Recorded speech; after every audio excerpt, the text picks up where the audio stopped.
সরকারি প্রতিষ্ঠানে কর্মরত ১২ থেকে ২০তম গ্রেডের কর্মকর্তা-কর্মচারীদের জন্য রেশনের সুবিধা চালুর সিদ্ধান্ত নিয়েছে সরকার। দ্রব্যমূল্যের ঊর্ধ্বগতি ও জীবনযাত্রার ব্যয় বেড়ে যাওয়ায় এই উদ্যোগ নেওয়া হয়েছে। আজ শনিবার রাষ্ট্রীয় সংবাদ সংস্থার এক প্রতিবেদনে এ কথা বলা হয়েছে। সরকার মনে করছে, মূল্যস্ফীতির কারণে নিম্ন ও মধ্যম আয়ের অনেক সরকারি চাকরিজীবী আর্থিক সংকটে পড়েছেন। অনেকেই ধার দেনা ও ঋণের চাপে মানসিকভাবে বিপর্যস্ত হচ্ছেন, যা দাপ্তরিক দায়িত্ব পালনে প্রভাব ফেলছে। রেশনের সুবিধা চালু হলে এই চাপ কমবে এবং কর্মীদের কাজে মনোযোগ বাড়বে। রেশনের সুবিধা চালুর প্রস্তাবে অর্থ বিভাগ ও মন্ত্রিপরিষদ বিভাগের সম্মতি মিলেছে। এ বিষয়ে কার্যকর পদক্ষেপ নিতে গত জুনে অর্থ বিভাগের সচিবকে নির্দেশনা দিয়ে চিঠি পাঠিয়েছে মন্ত্রিপরিষদ বিভাগ।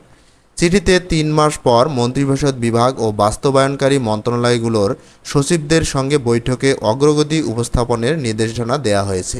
পাশাপাশি প্রতি মাসে কাজের অগ্রগতিও মন্ত্রিপরিষদ বিভাগকে জানাতে হবে।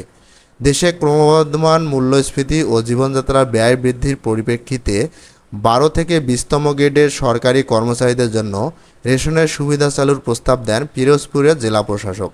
গত ৩ মে অনুষ্ঠিত জেলা প্রশাসক বা ডিসি সম্মেলনে এই প্রস্তাব উত্থাপন করা হয়। প্রস্তাবে বলা হয়, মূল্যবৃদ্ধি ও বিভিন্ন ব্যয় বেড়ে যাওয়ায় সরকারি কর্মচারীদের জীবনযাত্রা ব্যয়বহুল হয়ে পড়েছে।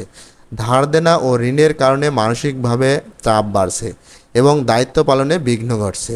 রেশনের সুবিধা চালু হলে চাপ কমে, জীবনযাত্রা সহজ হবে এবং দায়িত্ব পালনে মনোযোগ বাড়বে। তাই ১২ থেকে ২০তম গ্রেডের কর্মচারীদের জন্য রেশনের সুবিধা প্রদানের বিষয়টি বিবেচনা করা যেতে পারে। অর্থ বিভাগের আওতাধীন এই প্রস্তাব বাস্তবায়নের জন্য অর্থ বিভাগের সচিবকে চিঠি দিয়েছে মন্ত্রিপরিষদ বিভাগ। চিঠিতে প্রস্তাবটি গুরুত্ব সহকারে বিবেচনা করে অগ্রগতি জানাতে বলা হয়েছে। অর্থাৎ ১২ থেকে ২০তম গ্রেডের সরকারি চাকরিজীবীদের রেশনের সুবিধা দেওয়ার প্রক্রিয়া শুরু হয়েছে। বিশেষজ্ঞরা মনে করছেন, এই প্রস্তাব নিম্ন ও মধ্যম আয়ের সরকারি কর্মচারীদের জন্য স্বস্তির বার্তা হতে পারে।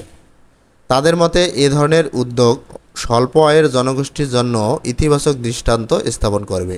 তবে প্রকল্প বাস্তবায়নে সঠিক পরিকল্পনা, পর্যাপ্ত বাজেট বরাদ্দ ও স্বচ্ছ ব্যবস্থাপনা নিশ্চিত করা জরুরি। এর আগে অন্তর্বর্তী সরকারের সময় সরকারি কর্মচারীরা রেশনসহ বিভিন্ন ভাতার দাবিতে আন্দোলন করেন। ওই সময় খাদ্য উপদেষ্টা আলী ইমাম রেশনের সুবিধার পক্ষে মত দিয়ে অর্থ বিভাগে চিঠি পাঠান। এরপর থেকেই বিষয়টি নীতি নির্ধারণী পর্যায়ে আলোচনায় রয়েছে।